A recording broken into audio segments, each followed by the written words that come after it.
Buenas tardes, ¿cómo estamos? ¿Bien? Yo también, gracias a Dios. Antes de comenzar a predicar, quiero comentarles algo que me pasó ahorita, muy cómico. Estaba allá atrás en la consola y se me deshilachó un poquito aquí el traje, traía un hilo así de fuera, y le dije, ay no, alguien trae unas tijeras o algo así para cortar.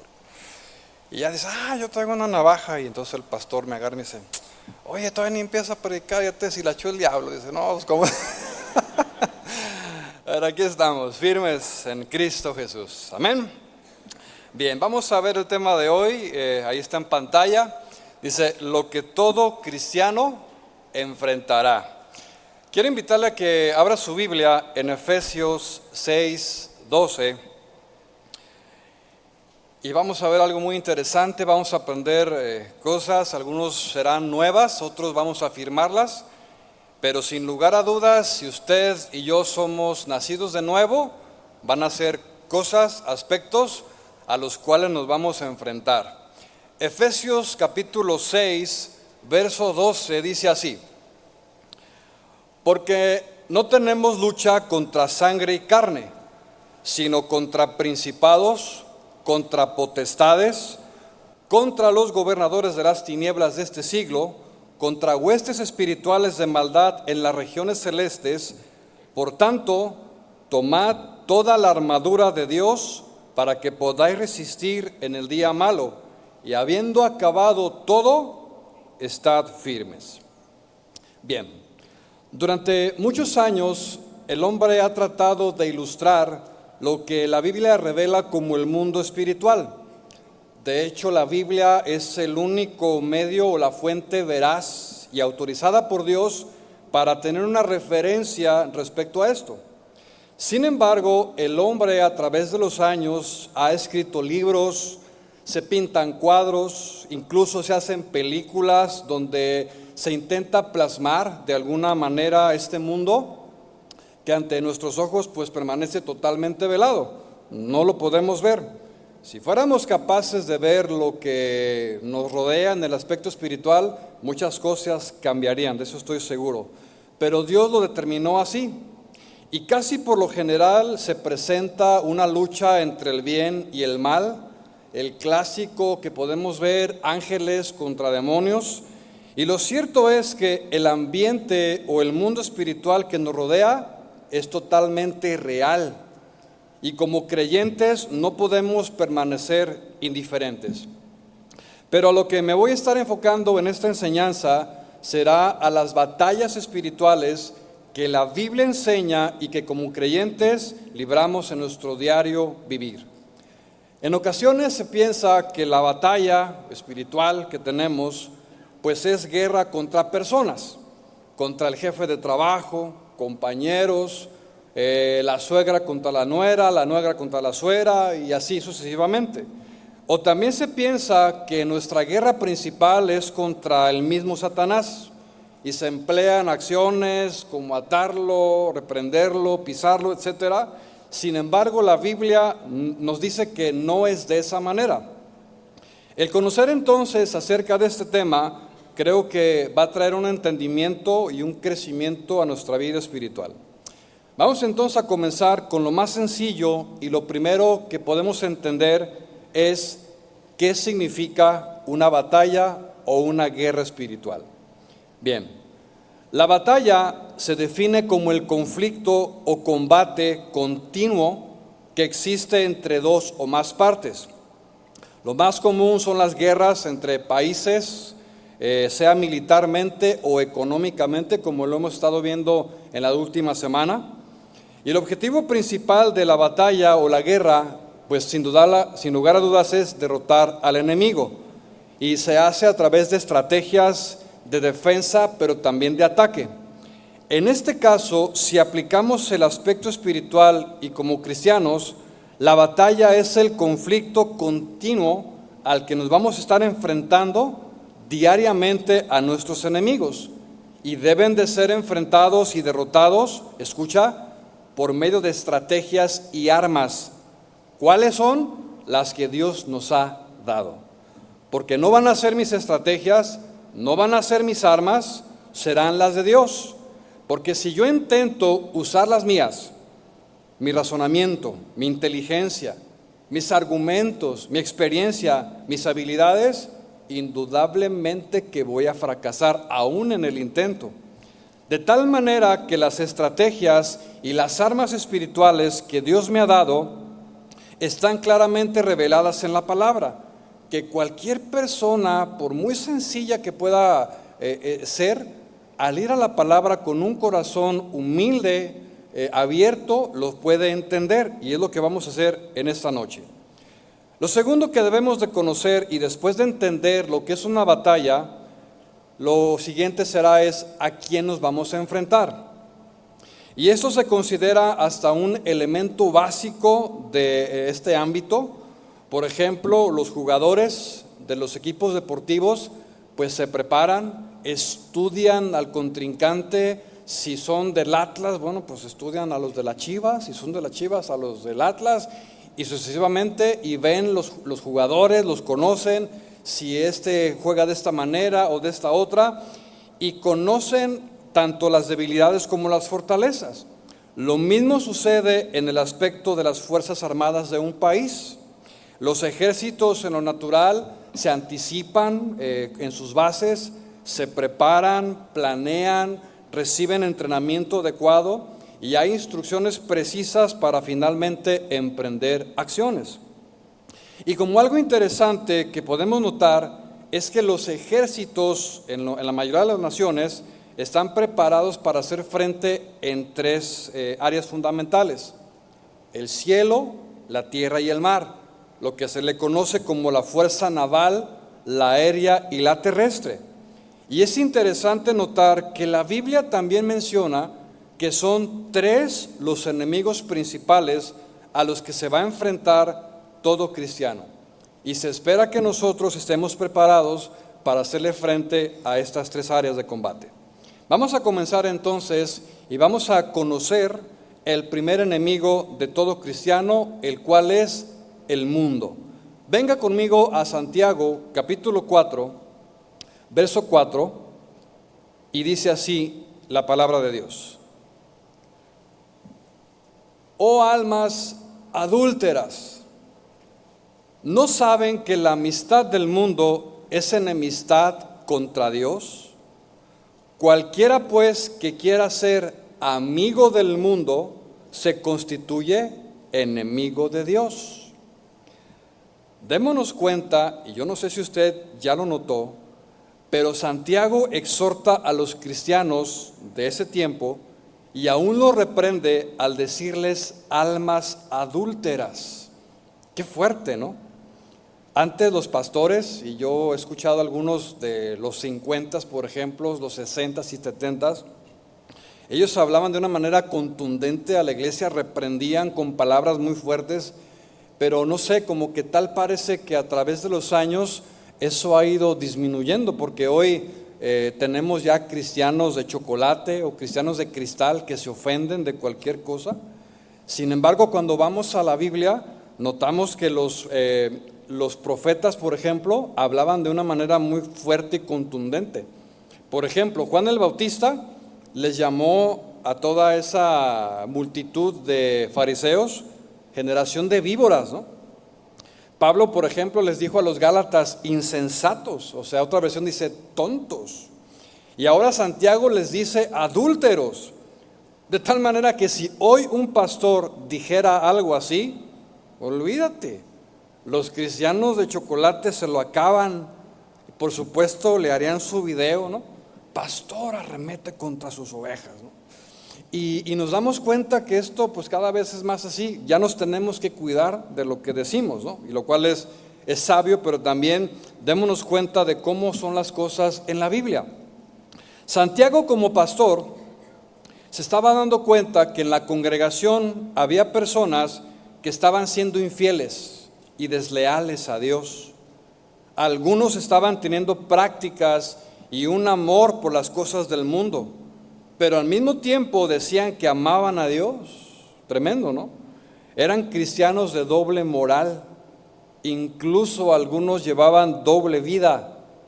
Decían amar a Dios y su palabra, se congregaban, pero se identificaban plenamente con el mundo de su época, como tristemente sucede ahora. Y si eso le pasó a Santiago, lo mismo seguirá sucediendo por la razón de que todavía seguimos en una naturaleza caída, que no ha sido redimida totalmente y somos presa fácil o tendemos hacia las cosas del mundo, en este caso como arremete Santiago contra la iglesia que él pastoreaba. Por esa razón Santiago les dice adúlteros, hablando en sentido espiritual, y les dice, parafraseando, ustedes que aman al mundo no pueden agradar a Dios, porque son totalmente opuestos entre sí. O aman a Dios o aman al mundo. El mundo es contrario a la palabra de Dios, por eso se constituye enemigo de Dios. Por lo tanto, dice Santiago, cualquiera, y eso abarca a cualquier persona, incluyendo a la congregación, dice, cualquiera que ame al mundo se hace enemigo de Dios. Porque el mundo es enemigo de Dios. Entonces, y repito lo mismo, ¿eres amigo de Dios o eres amigo del mundo?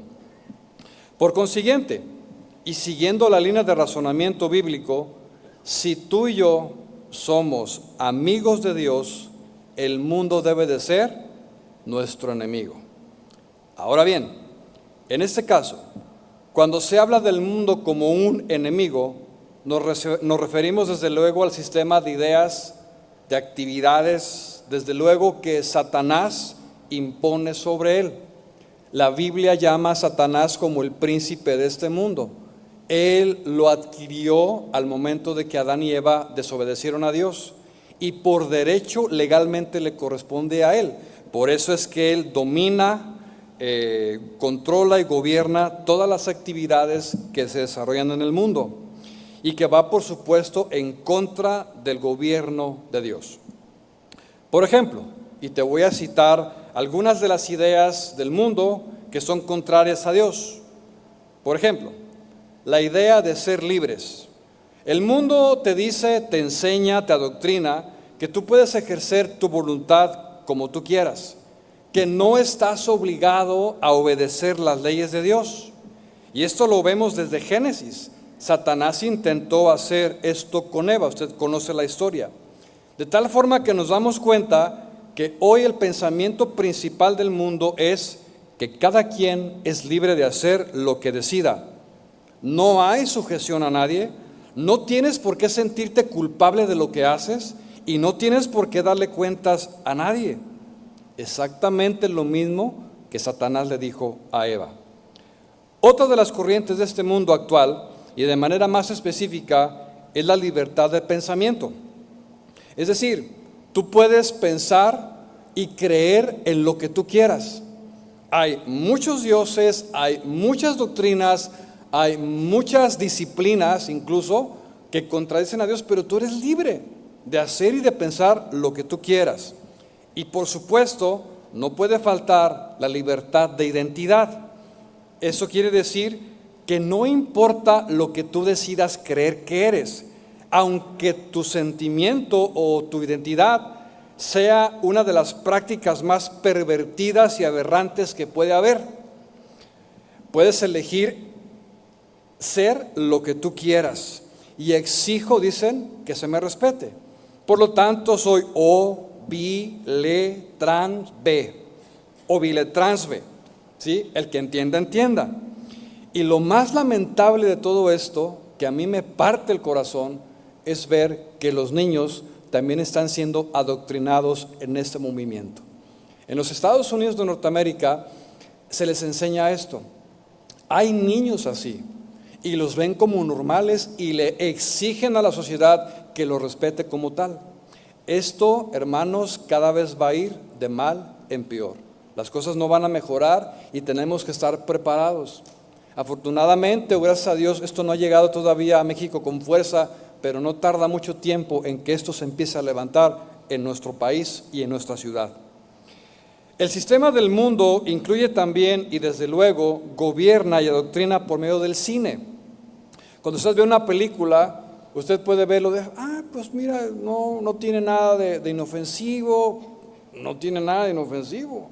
Yo le dije una vez a un joven, ¿en serio crees que no tiene nada de inofensivo?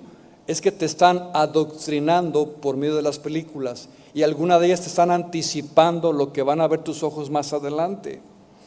Y el mundo es gobernado por esto, por el cine, por la música, las modas, las redes sociales, no se diga, y el entretenimiento inmoral. Que yo me he dado cuenta de algo, que entre más vulgar, corriente y pervertido, tiene más alcance. De hecho, los mercadólogos dicen, entre más sucio, vulgar y pervertido y corriente lo hagas, más pega. Y esto totalmente es avalado por todos ellos. Usted se dará cuenta que las redes sociales están inundadas de toda esta basura, la cual ofende completamente a Dios. Y lo peor es que nuestros hijos también están viendo todo este contenido y están siendo influenciados a hacer lo mismo, porque lo ven como normal, creen que esto es correcto. Por lo tanto, tengamos mucho cuidado, hermanos, sobre todo padres de familia, de cuidar a nuestros hijos, de no amoldarnos a este mundo. Sobre todo hago un llamado a los padres de familia, que somos los supervisores de ellos, aunque tengan 18, 20 o hasta 30 años, porque déjame decirte lo siguiente, está comprobado científicamente que el cerebro de una persona no logra alcanzar su madurez hasta después de los 30, donde ya está un pensamiento más sólido, ya tiene principios morales, tiene educación y comienzan ellos a tomar decisiones por sí mismos. De hecho, también la ciencia ha demostrado que hoy actualmente los jóvenes están retardándose en su crecimiento psicológico. Es decir, tenemos jóvenes de 30 años, pero que mentalmente están en los 15 o en los 20. Y los de los 20 están en los 13, en los 14. O sea, no han alcanzado esa madurez. Por lo tanto, es importante estar supervisando, pastoreando a nuestra propia familia, qué están viendo y a qué están expuestos. Y nosotros mismos como padres debemos de dar el ejemplo de lo que Dios establece en su palabra. Por esto es que este asunto del mundo es muy sutil. Debemos de estar alertas, porque si nos descuidamos un poco, hermanos, en lo que menos pensamos, ya podemos estar dentro de ese sistema. ¿Cuál es el consejo de Pablo respecto a esto? Esto es claro y contundente. Dice Pablo en Romanos capítulo 12, verso 2, usted se lo sabe. Dice, no se conformen, o sea, no se amolden a este siglo, a este mundo, a estas ideas, sino transformados por medio de la renovación de vuestro entendimiento, para que comprobéis cuál sea la buena voluntad de Dios, agradable y perfecta. Recordemos que como nacidos de nuevo, con un entendimiento renovado, vamos a ir en contra de la corriente de este mundo, porque salimos de allí.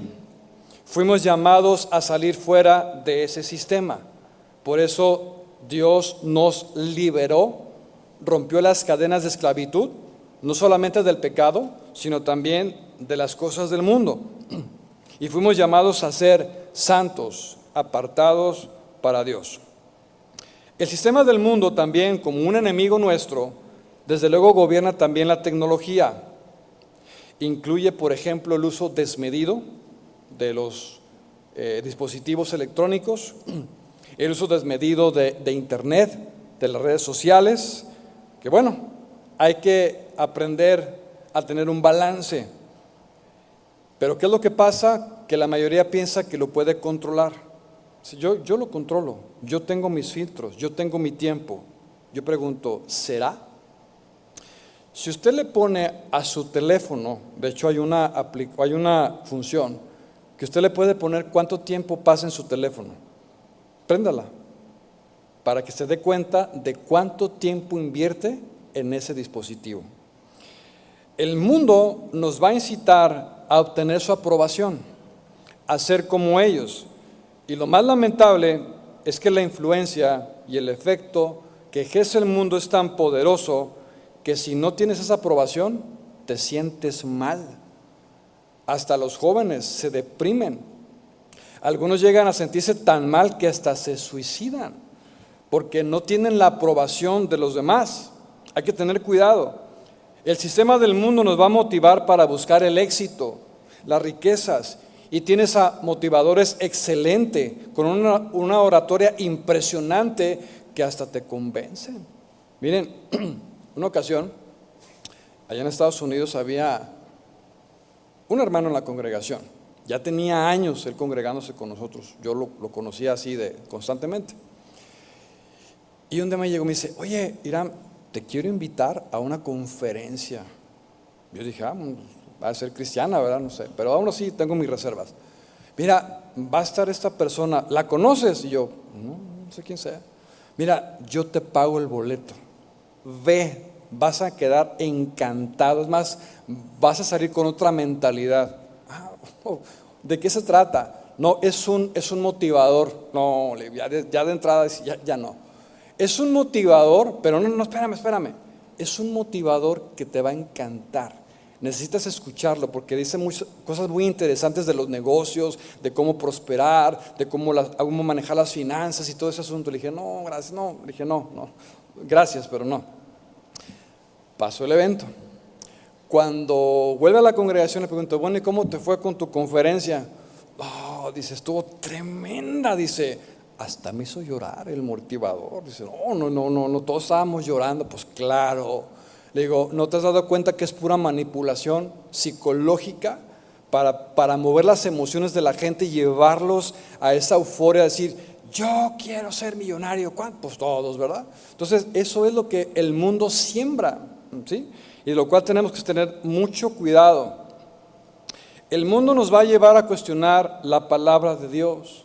Nos va a incitar para gobernarnos de Jesús, que nos avergoncemos de Él, que lo consideremos como algo, pues sí, como algo bueno, pero es mejor lo del mundo, ¿no? Es lo que dicen ellos.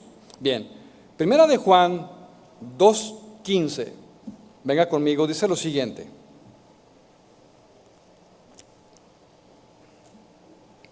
Dice: no améis al mundo, no tengas ese afecto, ni las cosas que están en el mundo. Si alguno, y le está hablando a la iglesia, si alguno ama al mundo, el amor del Padre no habita en él. ¿Cómo está eso? O sea, yo soy cristiano. Bueno, eso es lo que tú dices. Soy nacido de nuevo. Bueno, eso es lo que tú piensas. Pero ¿cuál es tu estilo de vida? Porque mucho de lo que hacemos refleja lo que somos. Igual lo que hablamos, y dijera otro, lo que publicamos. El que entienda, entienda. Dice: porque todo lo que hay en el mundo, los deseos de la carne, los deseos de los ojos y la vanagloria de la vida, no provienen del Padre, sino del mundo. Y el mundo pasa y sus deseos, pero el que hace la voluntad de Dios, ese permanece para siempre. De tal forma que nuestro gozo y deleite siempre sea el Señor, que todo lo llene Él, porque si Él no lo llena todo, otras cosas lo van a llenar. Tratemos de buscar nuestra satisfacción, hermanos, en Dios, en su presencia, en su palabra, en la adoración al Señor, como hace un momento. Nos metemos a ese ambiente espiritual que Él crea por medio de la alabanza, y dice la Biblia que Él habita en medio de las alabanzas de su pueblo. ¿Cuántos lo creemos? Entonces, ahí está nuestro deleite. La pregunta que viene a continuación es: ¿y cómo peleamos esta batalla contra el mundo? Ahora sí que, solos contra el mundo. ¿Cómo peleo? ¿Cómo le hago frente? ¿Cómo puedo vencer esto que es tan aparentemente imposible de vencer? Bueno, será imposible para aquel que no tenga el Espíritu Santo. Será imposible para aquel que no tenga la palabra morando. Es difícil, pero nosotros que hemos nacido de nuevo tenemos a Dios de nuestra parte, tenemos el Espíritu Santo morando en nuestro corazón y tenemos la palabra más segura que nos va a ayudar a enfrentar al mundo. Más adelante lo voy a desarrollar un poco más a detalle. El segundo enemigo que todo cristiano enfrentará sin lugar a dudas en su vida será Satanás. Es el maestro del disfraz, ángel de luz por excelencia. Este ángel de luz pondrá toda clase de placeres ilusorios para que te alejes de la voluntad de Dios. Lo que él ofrece, escucha, todos esos placeres son reales y son a corto plazo. No sé si te has dado cuenta de eso, pero todas las cosas que Satanás ofrece son así, fáciles, rápidas y sin esfuerzo alguno. Él sabe perfectamente que la naturaleza humana es impaciente y que quiere todo rápido. Por eso es que Él da las cosas así, fácil. Todo está al alcance de todos, con un fácil acceso, bastará solo un clic, es fácil de subir, de bajar, de eliminar, de ocultar mensajes, contenido, y todo esto con el fin de que sigas siendo esclavo de eso que tanto amas y que nadie te moleste, que nadie se entere. Qué interesante es notar que hoy el WhatsApp tiene una función para ocultar los chats. Qué curioso, ¿verdad? Que ahora la misma tecnología le permite a una persona tener conversaciones privadas sin que nadie se entere, y es donde surge la infidelidad en los matrimonios. Contenido que tú puedes ver en internet, le das un clic y lo ocultas y nadie se va a enterar. Eso es lo que tú piensas. Sin embargo, Dios, que es omnisciente y que sus ojos rodean toda la tierra, Él se entera de todas las cosas que tú y yo hacemos, aunque ocultemos las cosas. Pero Satanás lo pone así, fácil, sin esperar tanto. En cambio, los caminos de Dios son totalmente diferentes. Son estrechos, son lentos los procesos, sí, pero no por eso me voy a desanimar. Sé que el camino con Dios es angosto, que tengo que atravesar el desierto, la prueba, la soledad, la escasez. Sí, cierto. Y sé que será lento, pero es lento, pero seguro, hermanos. Y que durante el trayecto que yo haga con Dios será protegido por su presencia. La diferencia está en que mientras los caminos y placeres del mundo son rápidos, que no se te olvide que también son pasajeros. Se acaban pronto. Sí, pues ¿cuánto te duró? ¿Cuánto te duró? Sí, surgió este artista de repente. ¿Quién lo conocía? Nadie. En 2 días alcanzó 1,000 millones de reproducciones. ¿Cómo estuvo eso? Fácil, rápido, sin esfuerzo. Pero ¿cuánto le duró? ¿Cuánto duró ese artista que fue fugaz? 6 meses, 1 año, y después ya no se supo nada de él. Mientras que los placeres del mundo son temporales, los placeres de Dios son eternos. Estar con Él en la eternidad, en los cielos, para siempre, alabándole, adorándole, estando con Él siempre, hermanos. Es un placer que Dios me da inigualable. Al momento en el que le alabamos y le adoramos, también es un placer. Yo levanto mis manos y comienzo a alabar, comienzo a danzar, comienzo a adorar en el Espíritu, y mi alma se deleita. Me deleita estar en su palabra. Yo no sé a cuánto les ha pasado que al estar estudiando, al estar meditando, entiendes una verdad y te gozas. Dices, ay Señor, qué tremendo. Pero, eso es saborear, eso es deleitarse en la palabra de Dios. Y ese es el placer que Dios nos da dentro de sus marcos, sus parámetros. Tengamos cuidado, hermanos, porque la mayoría de nosotros hemos escuchado de algunos cantantes, políticos, actores famosos que tienen poder y riqueza y que lo hicieron porque tuvieron un pacto con Satanás. Esto es real, es verdad. No lo podemos ocultar, hermanos, esto es real. Y una de las estrategias más poderosas que Satanás utiliza para distraernos es despertando la curiosidad. Somos curiosos por naturaleza. Y Él, sabiendo nuestra debilidad, que somos curiosos, despierta el deseo para que te aventures. Despierta el deseo para que te envuelvas en eso que es engañoso y sutil. Sembrará en tu mente el pensamiento: prueba. Tienes que experimentarlo por ti mismo. Tienes que saber qué se siente, que nadie te diga: vívelo tú puedes. Tú tienes el poder y el derecho de hacerlo. Droga, alcohol, sexo, adulterio, pornografía, robar, mentir, etc. El argumento es: probar poquito no te hará daño. Además, tú puedes controlarlo. Mentira del mismo diablo. Tú y yo no somos capaces de controlar nada, hermanos. Somos totalmente incapaces fuera de Dios, porque nuestra naturaleza es pecaminosa y el hombre no tiene freno sobre sus acciones. Entre más quiera, más será su necesidad. Una vez probando, el anzuelo ha sido mordido. ¿Por qué crees que al principio te regalan la droga? Para que pruebes. ¿Por qué crees que te enganchan las aplicaciones? Pruebe esta aplicación, pruebe esta plataforma por 7 días sin ningún costo. Y ahí están los cristianos dándole clic. Se me olvidó darla de baja. Ya te enganchaste. Te lo ponen fácil. Así es el pecado. Fácil. Para que tú y yo veamos el anzuelo y caigamos. Hermanos, la Biblia dice que un poco de levadura leuda toda la masa. Nosotros tenemos una pizzería. Yo hago las pizzas.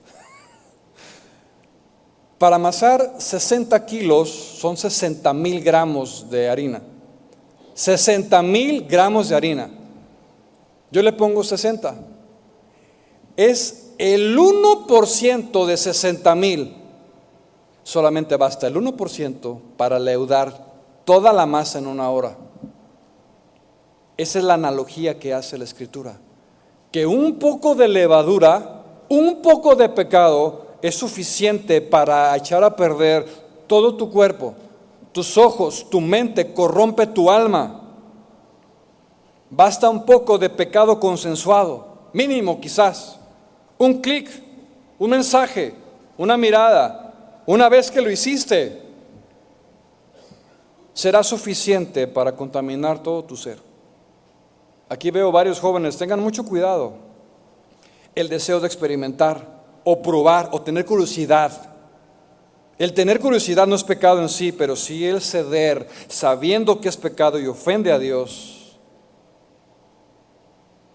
Porque no hay límite. Si te gustó una vez, te gustará 2 veces. Y 2 y 2 son 4, y 4 y 4, 8 y 16. Eva tuvo su momento, se le presentó el tentador, apelando a su deseo de experimentar y probar algo nuevo. Eva nunca había visto eso.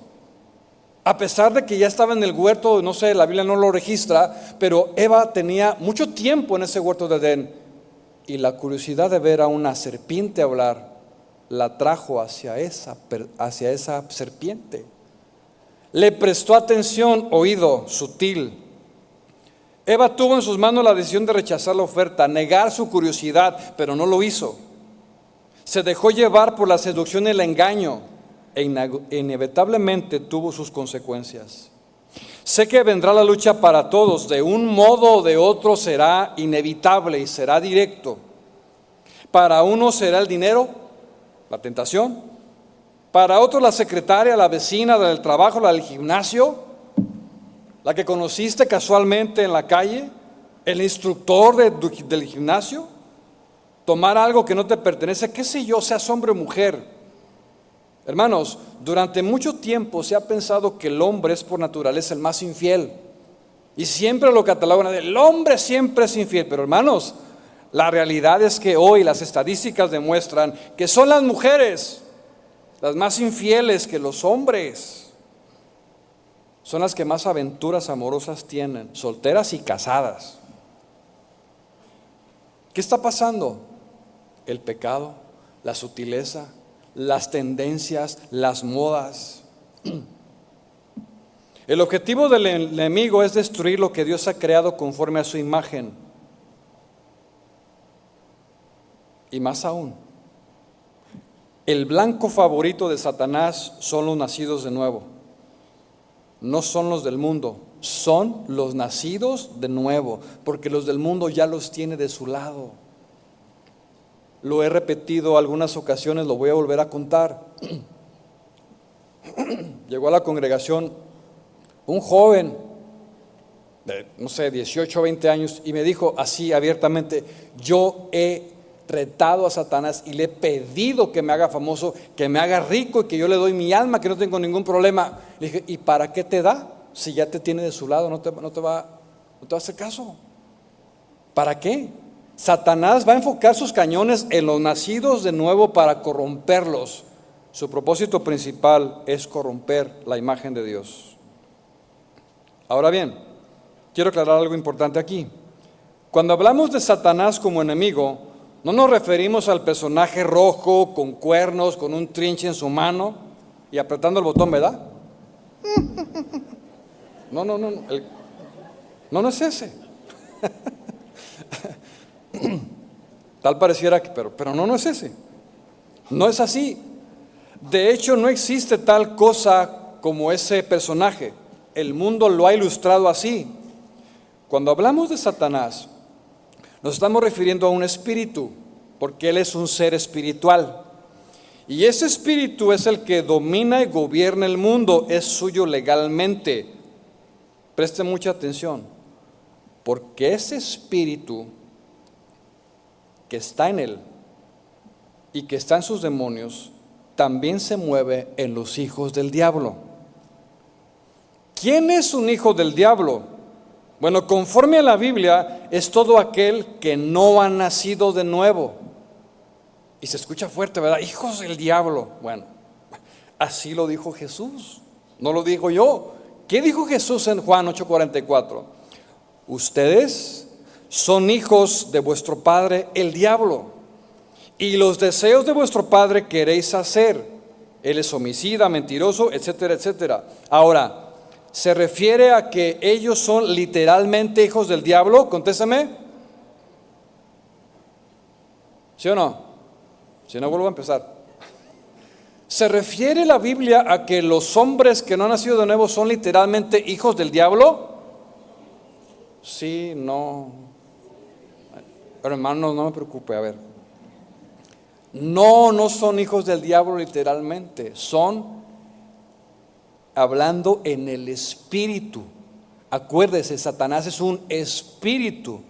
A lo que se refiere Jesús es a que el hombre sin Dios, el hombre que no ha nacido de nuevo, tiene una simiente muy similar a la de Satanás.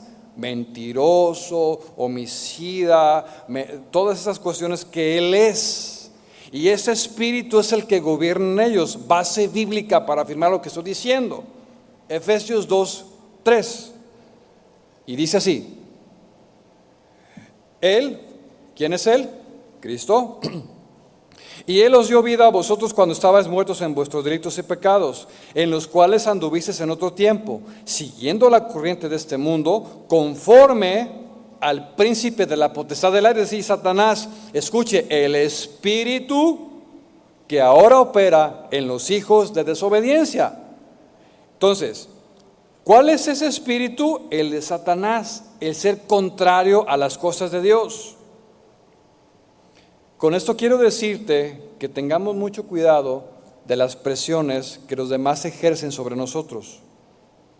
Serán inevitables y siempre estarán presentes.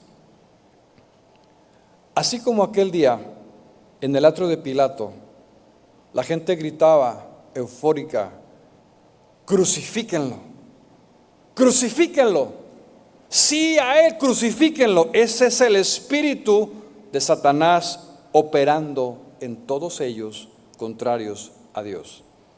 Y ejercieron tal presión que Pilato cedió a sus peticiones. Recuerda que detrás de toda esa multitud detrás del mundo se encuentra el espíritu de Satanás liderando. Así también será con los hijos de Satanás, para que te presionen y hagas lo contrario a Dios. Por lo tanto, estemos alertas. Renunciemos lo antes posible ante cualquier insinuación de maldad que llegue a nuestra mente para impedir que Satanás nos cautive. ¿Cuál es el consejo contra Satanás como nuestro adversario, como nuestro segundo enemigo? Bueno, el consejo es resistir, soportar, que huyamos de la tentación lo más pronto posible, porque puede ser nuestra curiosidad y el deseo de probar que nos atrape, tal y cual lo hace un ave en la red. Otro de los ataques de Satanás es la opresión. Y él, como gobierna sobre ángeles caídos que decidieron seguir la rebelión contra Dios en aquel momento en el universo, se conocen como demonios. Estos nos van a atacar o van a atacar a los creyentes por medio de la opresión. ¿De qué manera? Escuche bien. Confunden las emociones, debilitan la voluntad de una persona, afligen, atormentan con pensamientos, llegan incluso a algunos casos de tomar el control del cuerpo mismo.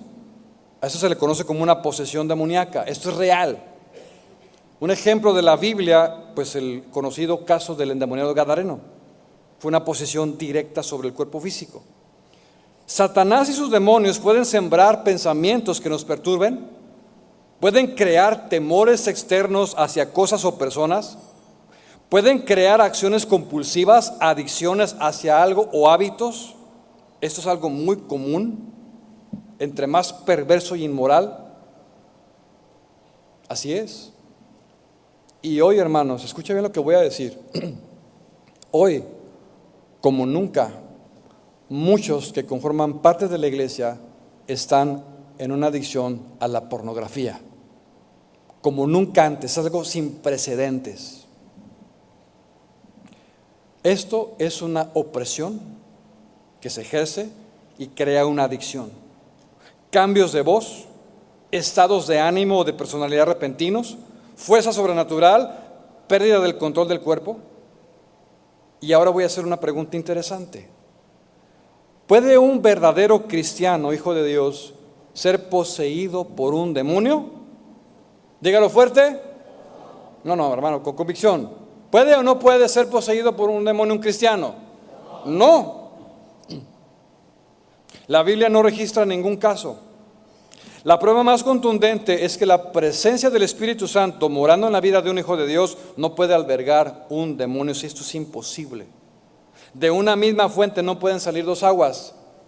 O sale agua dulce o sale agua salada. O estamos en la luz o estamos en las tinieblas. Solamente hay uno, solamente hay una simiente, la de Dios o la de Satanás. Si en verdad fuimos comprados con la sangre de Jesús y fuimos sellados con el Espíritu Santo, no será posible, porque le pertenecemos al Señor. Pero, eso es importante considerar. Las fuerzas de maldad sí pueden atacar a un cristiano nacido de nuevo, por medio de pensamientos, oprimiendo si se abre la puerta. Tengamos cuidado y estemos siempre alerta, hermanos. Hay personas que actualmente están oprimidas, no pueden dormir bien, tienen temores, ansiedades, hábitos pecaminosos, cambios de conducta, adicciones, no son libres. Ahora, hay casos donde por cuestiones médicas la gente tiene ciertas cosas, o sea, no todo es opresión, también son asuntos médicos. Pero si hay una opresión espiritual, escucha, es porque alguien, tú mismo, abriste la puerta para que entrara esa opresión. Mi pregunta es, ¿qué viste? ¿Qué tocaste? ¿Dónde anduviste? ¿Qué trajiste a tu casa?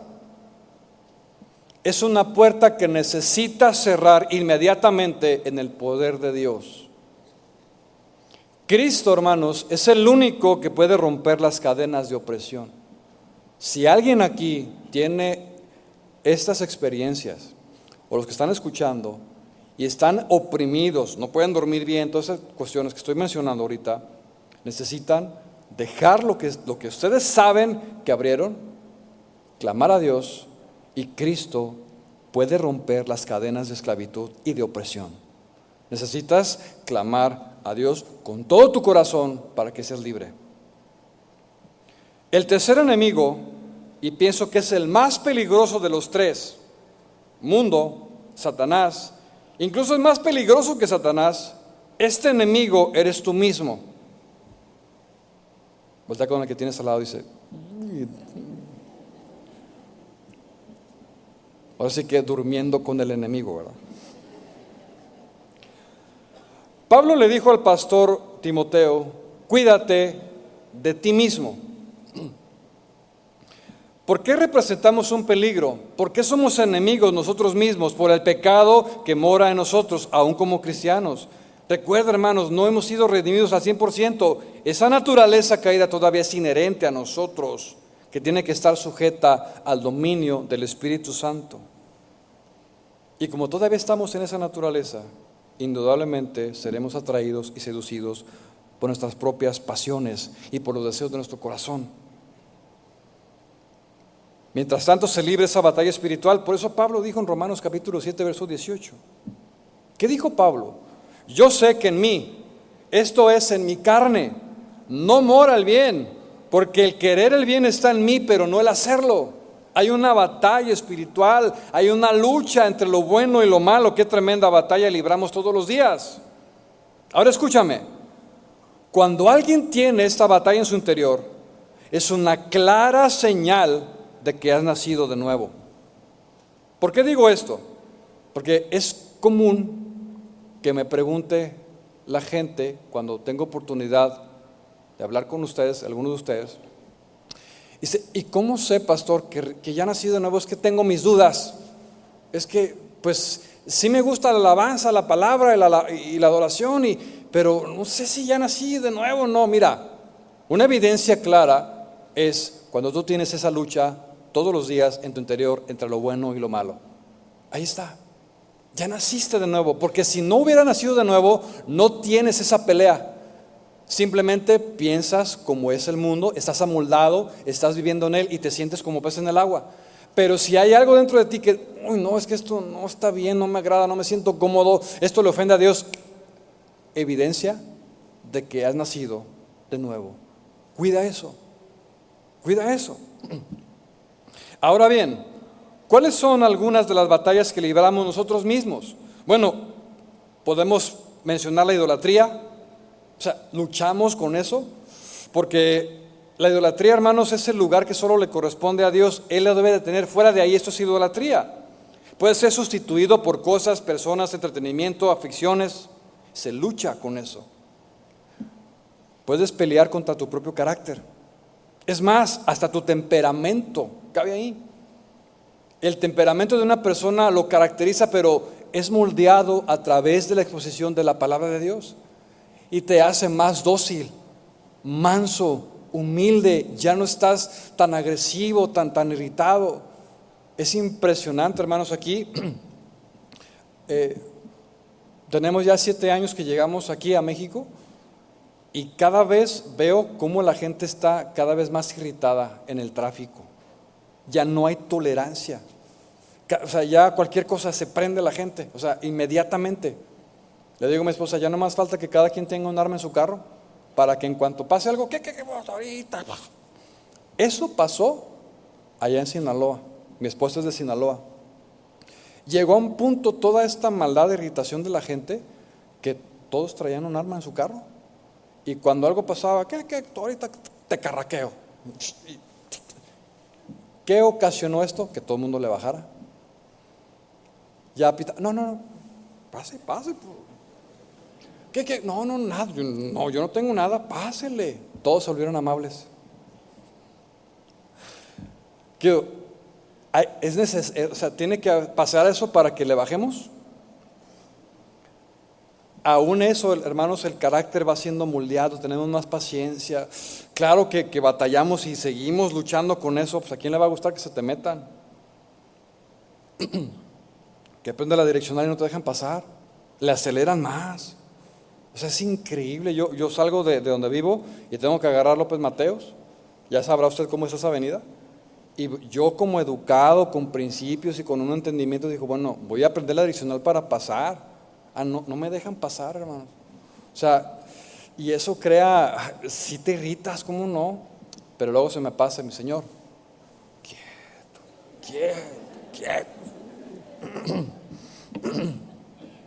Así que recuerde, la próxima vez que se quiera enojar, Señor, ayúdame. Todo lo que sale del corazón, odio, celos, envidia, orgullo, malos pensamientos, todo aquello que menciona Gálatas 5:19 como obras de la carne.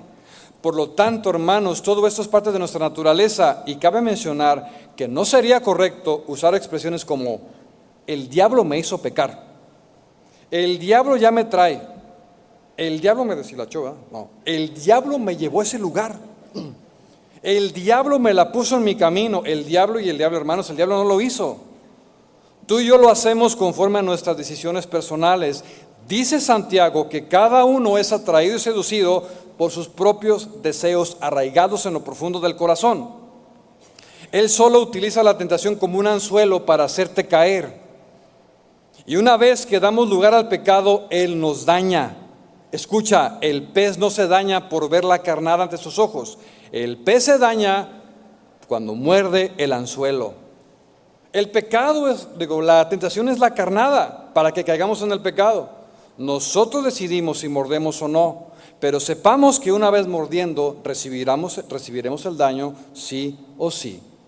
Romanos 6:23 dice que la paga del pecado es muerte. ¿Qué es lo que queremos? Muerte o vida. Está en nosotros, hermanos. No podemos culpar a nadie de lo que hacemos si no es a nosotros mismos. No sería correcto pedirle a Dios, Señor, quítame estos celos, por favor, Señor, quítame esta envidia, mira esta adicción a la pornografía, estas conductas, quítamelas. No es correcto hacer eso. ¿Qué dice el apóstol Pablo? Quítese de vosotros, ustedes mismos, cada uno, los pecados. Señor, por favor, quítame esta mujer. No. Tú, despídela. Tú y yo somos responsables de quitar eso, claro. Y desde luego que con la ayuda de Dios. El pecado, mis hermanos, es una puerta que se abre para que el ataque del enemigo entre más directo. Quedas completamente descubierto. Cuando le damos entrada al resentimiento, a la falta de perdón, al odio, a la envidia, a los celos, al orgullo, las prácticas inmorales, le estamos abriendo la puerta al enemigo. Pero si nuestra vida está alineada a la palabra de Dios, a su santidad, a su integridad, separados de una manera de vivir vana, Dios entonces nos pone protección espiritual, donde Satanás no podrá tocarnos. Puede venir a tentarnos, sí, puede venir a oprimir, sí, pero Él nunca va a tocar nuestra vida y Él, o sea, Dios, nos va a librar, hermanos. ¿Cuánto lo creemos? Viene ahora la pregunta más importante de la enseñanza. ¿Cómo podemos librar estas batallas? Contra el mundo, contra Satanás y contra nosotros mismos.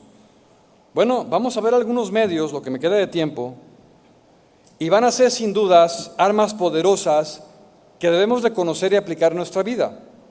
Lo primero que me gustaría que entendiéramos son algunas verdades. La primera, que Dios es grande. No más uno. Lo primero que hay que entender es que Dios es grande.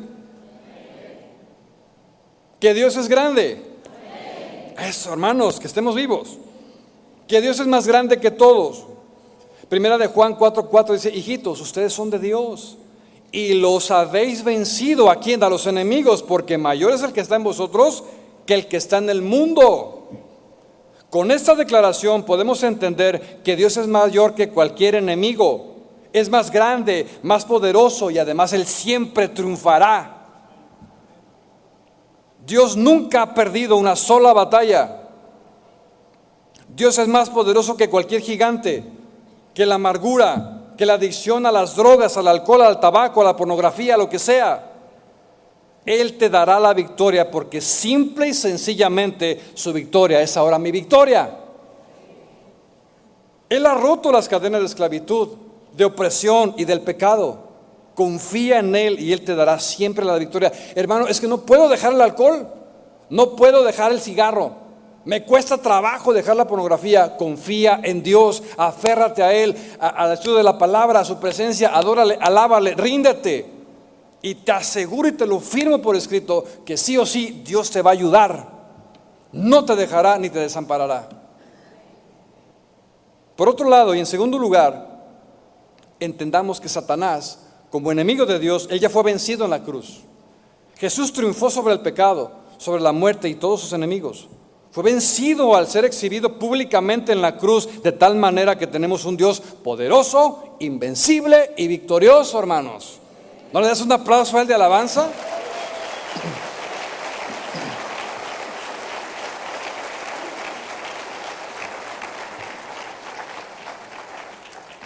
De tal manera, hermanos, que si ahora tú y yo somos hijos de Dios, Satanás no tiene autoridad sobre nosotros. Hemos sido comprados por precio. Nuestro cuerpo, nuestra alma, nuestro espíritu no nos pertenece, le pertenece ahora a Cristo. Y si Dios está con nosotros, ¿quién puede estar contra nosotros? ¿Quién nos puede vencer? ¿El gigante Goliat? ¿El rey Nabucodonosor? ¿Jezabel? ¿Los ejércitos de Faraón? ¿Quién puede contra los hijos de Dios? Nadie, hermanos, porque somos hijos de Dios. El Salmo 91 dice que el que habita al abrigo del Altísimo morará bajo la sombra del Omnipotente. ¡Qué promesa! Lo triste es que no nos la apropiamos. Él te librará del lazo del cazador, de la peste, con sus plumas te va a cubrir, de sus alas estarás seguro, porque Él así lo ha prometido, hermanos.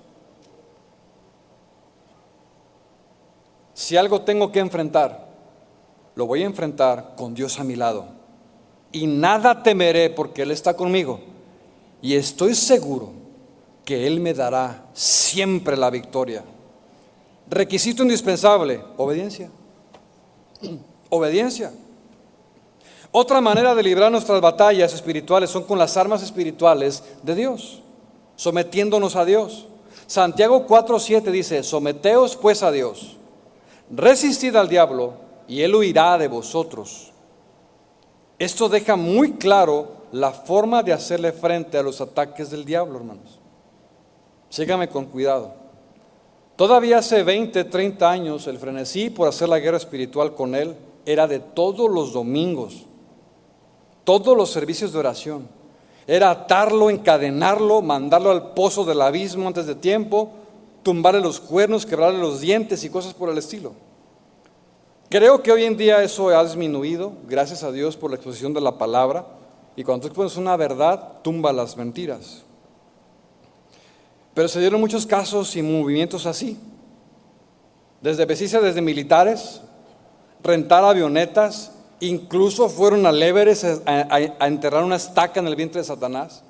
Cosas así, por la falta de conocimiento. Me compartió un amigo pastor hace muchos años, que eso fue en los 90, más o menos. ¿Sabe la reunión? Los pastores, el grupo de alabanza, vestidos de militares, y haciéndole la guerra a Satanás.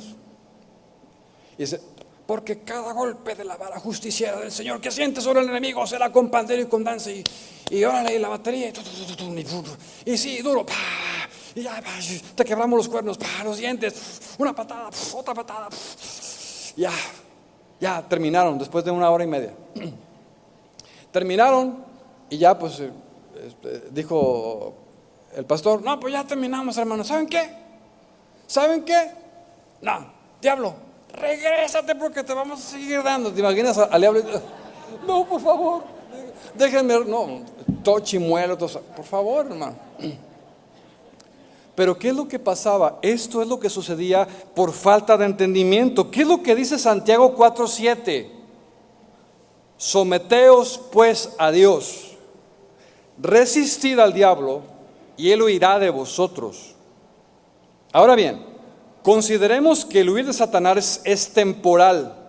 Se alejará por un tiempo, sí, pero regresará con nuevas artimañas y con nuevas mentiras. Vendrá recargado. ¿Cómo sé esto? Bueno, es que en la tentación de Jesús, en el Evangelio de Mateo, dice que así fue con él. Satanás vino 3 veces y claramente dice la Biblia que le dejó por un tiempo, pero después regresó. Y una manera efectiva, y que además es una arma espiritual muy poderosa para vencer a nuestros adversarios, como es el mundo de Satanás, es con la palabra misma. Jesús resistió a Satanás al decir: escrito está, escrito está, escrito está. Ahora, quiero que notes que quien se le presentó a Jesús fue el mismo Satanás. No mandó a ningún demonio, a ningún representante, fue Satanás mismo. Y nota tú que Jesús no lo reprendió, no lo ató, ni lo mandó al pozo del abismo. Ahora, ¿tenía poder y autoridad Jesús para hacerlo? Claro, por supuesto, pero no lo hizo. ¿Qué fue lo que nos dejó como ejemplo Jesús? Resistirlo, tal y como dice Santiago. ¿Cómo? Con la palabra. La palabra, hermanos. Ahora, algo importante de mencionar respecto a la lucha contra Satanás, y me gustaría que ponga mucha atención, es lo siguiente. En primer lugar, Satanás ya está vencido. Segundo, él no es omnipotente. ¿Tiene poder? Sí tiene, y mucho poder, pero no es omnipotente. No es más que Dios. Solo Dios es omnipotente. Y solo a Satanás se le ocurrió que era buena idea pelearse contra Dios. Solo a él en su mente, no sé, en su corazón, dijo: le voy a hacer la guerra a Dios y voy a juntar a todos los ángeles y le vamos a hacer la... Solamente a él se le ocurrió que podía ganar. También pensó que era buena idea derrotar a Jesús en la cruz. Hermanos, solamente él tiene esas ocurrencias raras, porque jamás nadie, ningún ser creado en toda la historia que dure la humanidad, nadie le podrá hacer frente a Dios. Solamente Él es el único vencedor. ¿De qué lado estás? ¿Del lado de los perdedores, los del mundo, los hijos de Satanás, o del lado de los ganadores, de los vencedores, del lado de Dios? ¿De qué lado estás? Dice la Biblia que con Cristo somos más que vencedores. No somos vencedores, somos más que vencedores en Cristo Jesús. Tercero, Satanás no es omnipresente. Como ángel caído, él no puede estar en todas partes al mismo tiempo. Él está limitado a estar en un solo lugar en todo el universo. Así que si alguien le llama por ahí en la India y al mismo tiempo alguien le llama por ahí en El Salvador, o está en El Salvador o está en la India, no puede estar en los dos lugares. Ni siquiera poderse trasladar. ¿Cómo? Dios sí puede. Si alguien le clama en Brasil, si alguien le clama en Corea, en China, en Rusia, en México, Dios está en todas partes, porque Él lo llena todo, hermanos. Incluso dice la Biblia que los cielos de los cielos no lo pueden contener. Tal es la grandeza de nuestro Dios, hermanos. Dale otro aplauso al Señor de alabanza.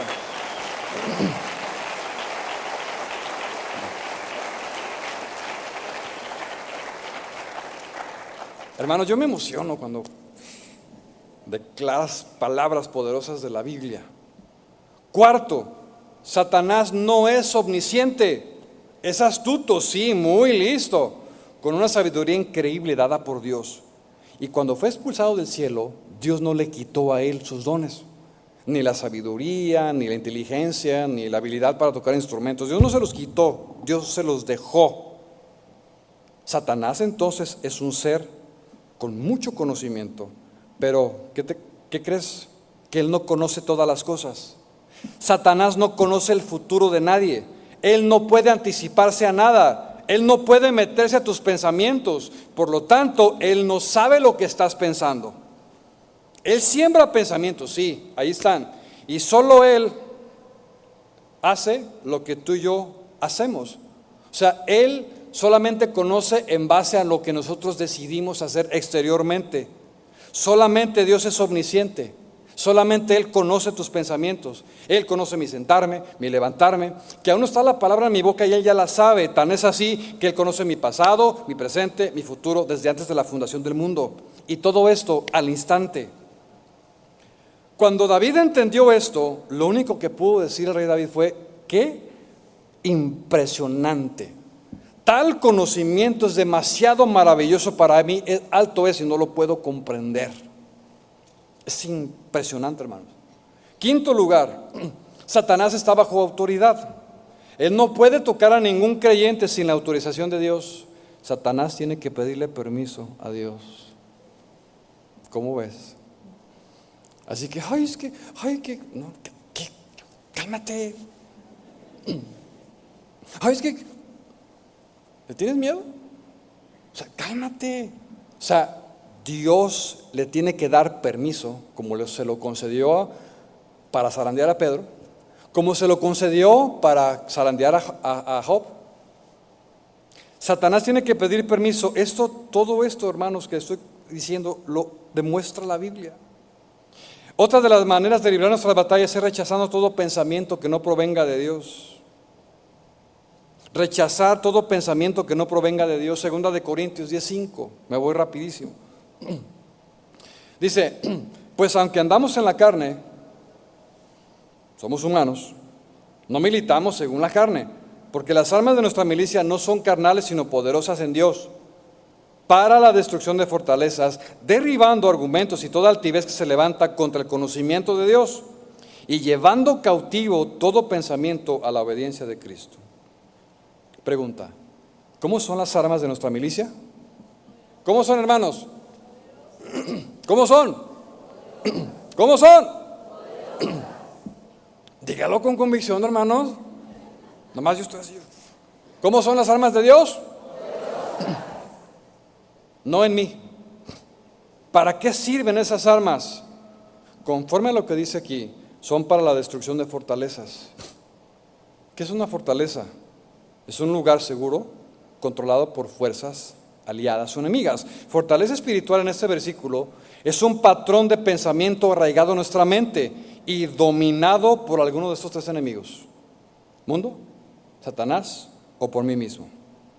Bueno, pues haciendo uso de nuestras armas espirituales, hermanos, que Dios nos ha dado, podemos entonces destruir esas fortalezas. ¿Sí? Esos patrones de conducta arraigados en nuestra mente. ¿Cómo lo hacemos? Escucha, es bien importante. ¿Cómo lo hago? Llevando cautivo todo pensamiento contrario a la presencia de Dios. Te voy a dar un ejemplo. Viene un pensamiento. Toma eso que está ahí, mira, ese iPhone, nadie te ve, corre, 1, 2, 3. Tómalo. Mira, ve a esa mujer hermosa, mira qué maravillosa creación de Dios. ¿Por qué no le dices que sí a ese muchacho que tanto te ama? Mira, tú lo amas, él te ama, Dios es amor. Entonces nada. El pensamiento se lleva cautivo cuando tú y yo lo rechazamos en el nombre de Jesús. Un gran reformador dijo lo siguiente: los pájaros pueden volar sobre tu cabeza. Sí, es verdad, pero no permitamos que hagan nido en ella, en tu cabeza. En otras palabras, las tentaciones pueden venir, los pensamientos pueden venir, pero no dejemos que se arraiguen en nuestra cabeza, porque te salvará o te matará. Y aquí entra una frase que yo escuché hace algún tiempo que me impactó, y es el segundo segundo. ¿Qué es esto del segundo segundo? El segundo segundo te salvará o te matará. Primer segundo, ves a una mujer, ves ese dinero, ves el iPhone, ves la tentación por un segundo, pero si le das cabida al segundo segundo es cuando mueres. ¿Me entendió? ¿Sí me entendió? Segundo segundo te mata. ¿Puedo ver? Sí, puedo ver. Ya lo vi. No más. Cautivo el pensamiento a la presencia de Dios. Se dice fácil, ¿verdad? A decir, pues eres pastor, tú, qué fácil para ti se te hace decir esas cosas. No crea, hermanos, también yo tengo mis luchas todos los días. Si usted batalla en unas áreas, yo batallo en otras, todos batallamos. Lo importante es aplicar el conocimiento que recibimos de la palabra de Dios. Armas poderosas, hermanos, que nos van a servir para hacerle frente a nuestros enemigos. Ahora, y con eso termino. ¿Puedo perder una batalla? Levanta la mano quien cree que sí. ¿Quién cree que no? Baje el hermano. ¿Podemos perder una batalla? Desde luego que sí. Es más, la vamos a perder, porque nadie es perfecto, nadie es totalmente puro y santo. Vamos a perder algunas batallas, pero ¿por qué se pierden? Y es donde quiero centrar mi atención final. Que puedes perder una batalla en cualquier área. Se pierden las batallas cuando nos alejamos de Dios. Cuando nos alejamos de Dios, cuando dejamos de orar, cuando dejamos de meditar en la palabra, se pierden las batallas si no utilizamos las armas espirituales para la destrucción de fortalezas contrarias. Si no hay preparación, si no estamos alerta, si no nos nutrimos bien con la palabra, somos soldados débiles, que no van a aguantar una jornada de guerra. Nosotros somos un ejército de soldados, hermanos, que tenemos que estar preparados. Ya no voy a alcanzar a verlo, pero el yelmo, el casco, el cinturón, la palabra de verdad, todas esas cuestiones son lo que equipan al soldado.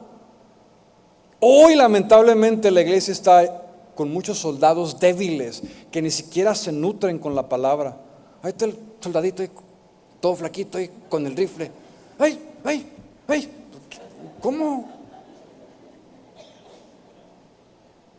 Necesita ser un soldado firme, sólido, arraigado, cimentado en la palabra, en la fe, nutrido con la palabra de Dios, que se levante. ¿Ha visto a los soldados de allá de Inglaterra, de Londres?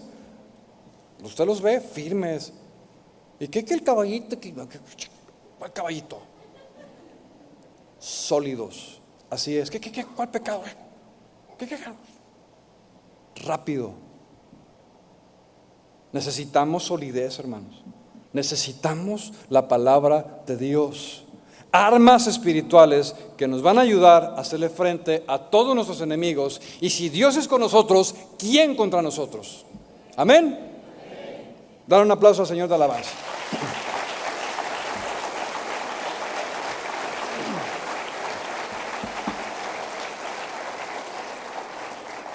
Le invito a ponerse de pie, mi hermano. Vamos a orar al Señor y después de que recibimos el consejo y la sabiduría de Dios por medio de su palabra,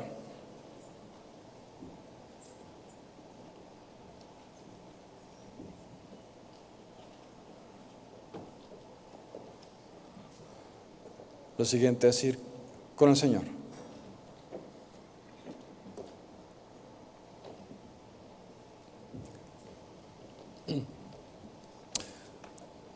¿Habrá alguien aquí que necesite fortaleza para pelear sus batallas? Levante su mano. Todos. Déjame decirte que no estás solo. Dios está contigo. No te apartes de Él. Aférrate a su palabra. Y cuando te sientas débil ante esa tentación, ante ese hábito pecaminoso, a una batalla que tal vez ya perdiste y tú dices, ya no puedo, ya ha sido demasiado tiempo el que he caído una y otra vez y no puedo ya pelear, Dios te dice, levántate, que yo estoy contigo. No estás solo. Y Dios conoce las luchas, las batallas que cada uno de nosotros tenemos. Y Dios quiere ayudarte, quiere levantarte y quiere que tú conozcas ahora en la palabra esas armas espirituales poderosas para que puedas enfrentar cada una de tus luchas.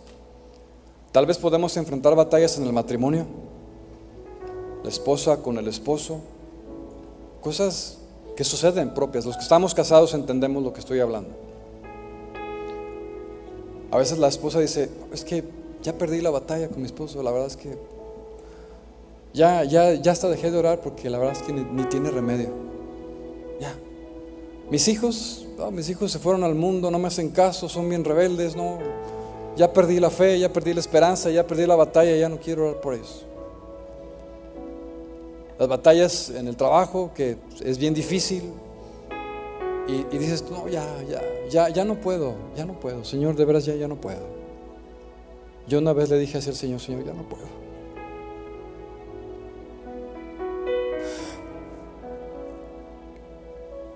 Y cuando eso pasó, Dios me recordaba su palabra y decía, ¿cómo que no puedes? ¿Cómo que no puedes? Tantas cosas que has visto que yo he hecho en ti, ¿cómo que no puedes? Sí puedes. Yo me sentía solo, pero Él estaba conmigo, y ahora que ha pasado los años y entiendo muchas cosas que antes no entendía, Dios me ayudó en cada batalla. Y yo sé que yo tengo un Dios real, que Él está conmigo, que nunca me ha dejado, nunca me ha desamparado. Y sé que cualquier batalla que pueda librar el día de mañana, Él estará siempre a mi lado para pelearla juntos. Así que, hermano, cualquier batalla que tú tengas en tu vida, Dios está contigo. Señor, te damos gracias en esta noche por el consejo sabio de tu palabra, Señor, verdades que penetran hasta lo profundo de nuestro corazón. Aunque ya las sabemos, Señor, tú lo reafirmas una y otra vez, Señor, y nos alientas a seguir adelante, Señor. Que la batalla que tengamos contra el mundo, contra Satanás, contra nosotros mismos, Señor, puedan ser libradas con las armas espirituales que tú nos has dejado, Señor. Levanta tus manos a mi hermano y dile, Señor, ayúdame que yo no puedo. Yo no puedo solo, Señor. Necesito tu ayuda. Necesito que tú me alientes. Necesito tu poder, tu palabra, Señor. Tu Espíritu Santo, Señor, que me va a ayudar en mi caminar y a vencer en el nombre de Jesús. Señor, te pido por aquellos que están en esas batallas, sean fortalecidos, Señor. Sean llenos de tu palabra, de tu Espíritu Santo, Señor. Que en esta noche tú les alientes a los que están viendo esta transmisión, Señor. Tú les afirmes cada vez más, día a día, en tu palabra. Te pido todo esto en el nombre de Jesús.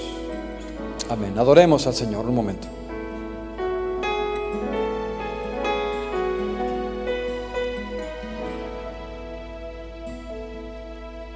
Me has mostrado el camino por el cual yo debo andar.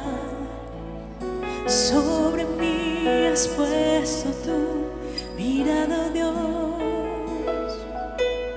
Me has mostrado el camino por el cual yo debo andar. Sobre mí has puesto tu mirada, Dios. Me diste a entender entre el bien y el mal, pues tu palabra es mi caminar. En tu gracia me esforzaré. Solo en ti, Jesús, está el poder. No en mí, no en mí. Quiero en ti permanecer. En tu gracia me esforzaré. Solo en ti, Jesús, está el poder. No en mí, no en mí. Quiero en ti permanecer.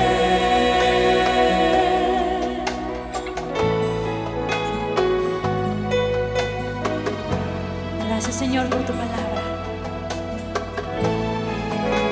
En ti, Señor, permaneceremos. Dilo una vez más. Me has mostrado el camino